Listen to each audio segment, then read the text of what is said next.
পৃথিবীর বিভিন্ন দেশ থেকে জাপানে উচ্চশিক্ষা ও স্থায়ীভাবে বসবাস করতে যাওয়া বাংলাদেশিদের সংখ্যা ক্রমেই বাড়ছে। কিন্তু কেন জাপান যাবেন আপনি? কারণ জাপানের শিক্ষা আন্তর্জাতিক মানের। এসব বিশ্ববিদ্যালয়ে তুলনামূলক অনেক কম খরচে পড়াশোনার সুযোগ রয়েছে। আসুন জেনে নেওয়া যাক জাপানের উচ্চশিক্ষার আদ্যোপান্ত।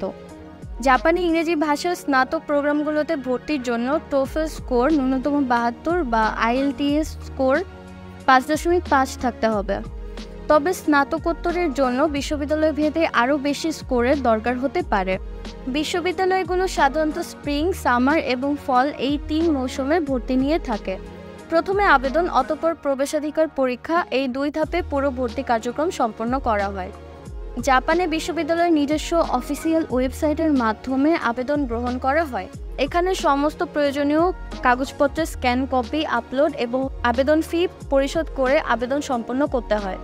পূর্ববর্তী শিক্ষাগত যোগ্যতার প্রমাণস্বরূপ সনদপত্র এবং একাডেমিক ট্রান্সক্রিপ্ট, স্নাতক সনদ, প্রবেশিকা পরীক্ষার স্কোর, ইংরেজি প্রোগ্রামের জন্য IELTS, TOEFL, iBT score, recommendation letter, statement of purpose বা পার্সোনাল স্টেটমেন্ট, কমপক্ষে ১ বছরের মেয়াদ সম্পন্ন বৈধ পাসপোর্ট, ৪ থেকে ৬টি পাসপোর্ট সাইজের ছবি, টিউশন এবং জীবনযাত্রার ব্যয়ভার বহন করার প্রমাণস্বরূপ আর্থিক নথিপত্র, পেশাগত যোগ্যতার সনদ। তাহলে আর দেরি কেন? আজই আবেদন করে ফেলুন জাপানে উচ্চশিক্ষার জন্য।